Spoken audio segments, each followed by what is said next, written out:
పెరుగుతుంది, staff efficiency పెరుగుతుంది, larger foot falls ఉంటాయి. ఇవన్నీ కొన్ని అడ్వాంటేజెస్ చాలా ఉన్నాయి. సో వీటికి సంబంధించిన అడుగులు ముందుకు వేస్తూ రాష్ట్రంలో 175 స్కిల్ హబ్స్, డిస్ట్రిక్ట్ హెడ్ క్వార్టర్స్లో 26 స్కిల్ డెవలప్మెంట్ కాలేజీలు, ఒక స్కిల్ యూనివర్సిటీ కూడా తిరుపతిలో పెట్టే కార్యక్రమం కూడా చేస్తాం. ఎందుకంటే ఈ యూనివర్సిటీ డైనమిక్గా కోర్సెస్ ఇవాల్వ్ చేస్తుంది, ఇండస్ట్రీని దీంట్లో భాగస్వామ్యం చేస్తుంది.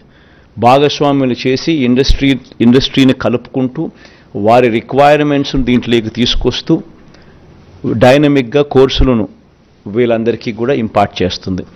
ఈ స్కిల్ కాలేజెస్లో నెలకొల్పడమే కాకుండా ఇక్కడ సీటు తెచ్చుకొని ఇక్కడ ఎవరికైతే మనం ట్రైనింగ్ ఇస్తామో వీళ్ళకు పెయిడ్ ఇంటర్న్షిప్ కూడా ఇవ్వడం జరుగుతుంది. పిల్లలకు కూడా నెలకు 2,500 రూపాయలు అబ్బాయిలకు, 3,000 రూపాయల దాకా అమ్మాయిలకు ఇక్కడ ఈ స్కిల్ హబ్స్ కానీ, స్కిల్ డెవలప్మెంట్ కాలేజీలు కానీ, ఈ స్కిల్ యూనివర్సిటీ ఇంటిగ్రేట్ చేసి ఇక్కడ ఈ ప్లేసెస్లో స్కిల్ని ఇంపార్ట్ చేసే కార్యక్రమం గొప్పగా అడుగులు పడతాయి. ఇంకా మేజర్ పాయింట్స్ మాత్రమే నేను చెప్తున్నాను, ఇంకా చాలా డీటెయిల్డ్గా ఉంది. ఇదన్నీ కూడా వెబ్సైట్ లేకపోతే ఇంకా డీటెయిల్గా కూడా చదవచ్చు. విద్యారంగంలో వచ్చే 5 ఏళ్ళు అమ్మఒడి, విద్యా దీవెన, వసతి దీవెన, విదేశీ విద్యా దీవెన ఇవన్నీ కొనసాగుతాయి. అన్ని ప్రభుత్వ బడులు రూపురేఖలు మార్చే మనబడి నాడు నేడు కార్యక్రమం కొనసాగుతుంది. అన్ని సంక్షేమ హాస్టళ్లు, అంగన్వాడీలు, గవర్నమెంట్ డిగ్రీ కాలేజీలు కూడా ఈ నాడు నేడు కార్యక్రమంలో భాగం చేస్తాం. 2025 నుంచి 1వ తరగతికి ఐబీ విద్యా విధానం, ఇలా ప్రతి ఏడాది ఒక క్లాస్ రూమ్ పెంచుకుంటూ 2035 నాటికి 10వ తరగతి విద్యార్థులకు ఐబీ రాష్ట్ర బోర్డులో జాయింట్ సర్టిఫికేషన్ కూడా ఇవ్వడం జరుగుతుంది. ఇప్పుడు కంటిన్యూ చేస్తూ ఉన్నట్టుగా టోఫుల్ క్లాసెస్ కూడా 3వ తరగతి నుంచి పిల్లలకు కంటిన్యూ అవుతాయి. 8వ తరగతి పిల్లలకు ప్రతి ఏటా ట్యాబులు ఇచ్చే కార్యక్రమం కూడా కొనసాగుతుంది.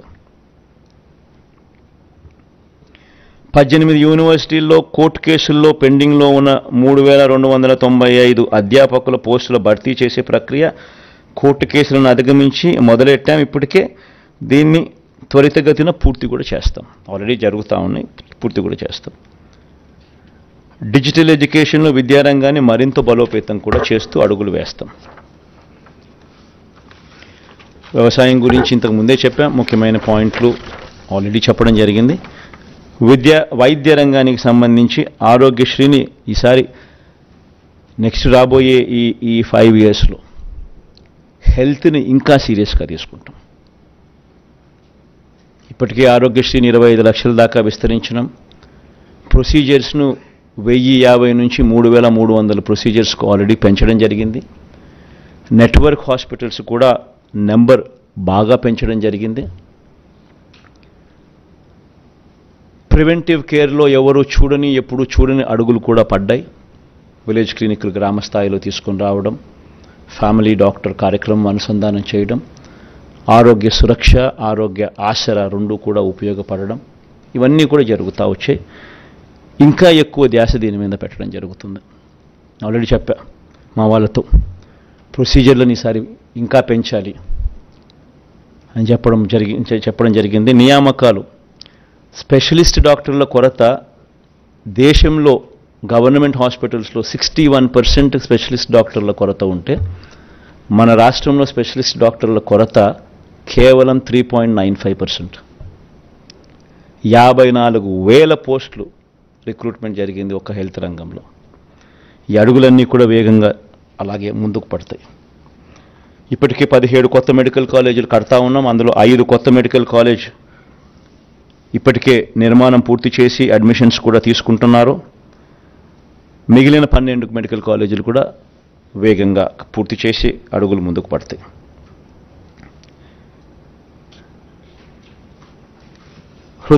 హార్ట్ సంబంధించి విశాఖ, గుంటూరు, కర్నూలులో 3 వైద్య హబ్లు, గుంటూరు, కర్నూలు, విశాఖ, కడప, కాకినాడ, అనంతపురంలో క్యాన్సర్ కేర్ సెంటర్లు,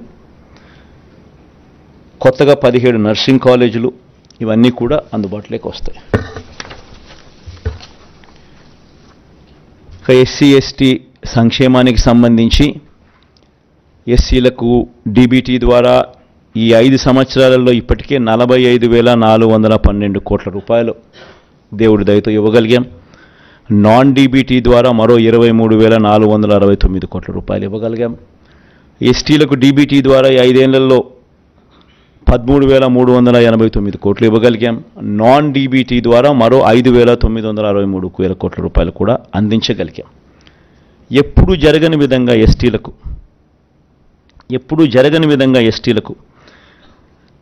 3,22,000 ఎకరాలను ROFR కింద డీకేటీ పట్టాల కింద పంచడం జరిగింది.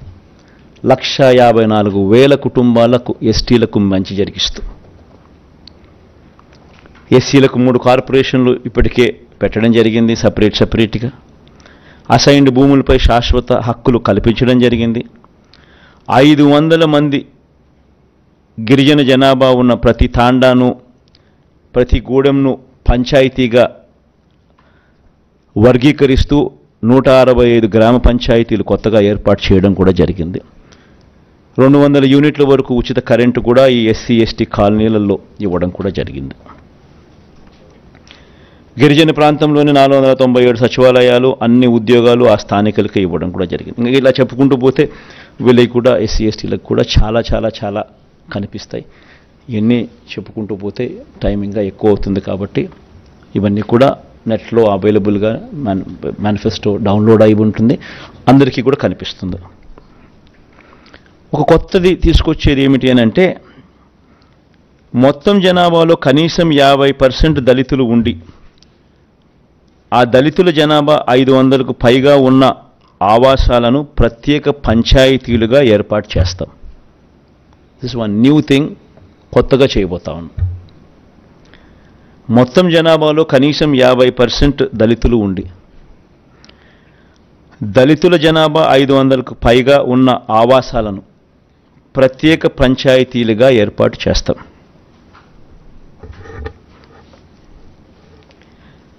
క్రిస్టియన్ మైనారిటీలకు, ముస్లిం మైనారిటీలకు,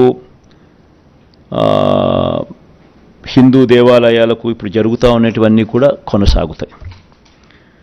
కొత్తగా ఒకటి తీసుకొచ్చేది ఏమిటి అంటే, దేవాలయాల నిర్వహణకు ప్రత్యేక నిధి తీసుకొస్తాం. అంటే అన్ని ప్రార్థనా స్థలాలు, beat masks, beat churches, beat దేవాలయాలు ఆల్రెడీ జరుగుతూ ఉంది, మిగతా వాటికి కూడా తీసుకొస్తాం. బీసీ సంక్షేమం గురించి కూడా ఇదే మాదిరిగానే ఇప్పటికే డీబీటీ ద్వారా 1,28,000 కోట్లు, నాన్ డీబీటీ ద్వారా మరో 53,000 కోట్ల రూపాయలు బీసీ సంక్షేమం కోసం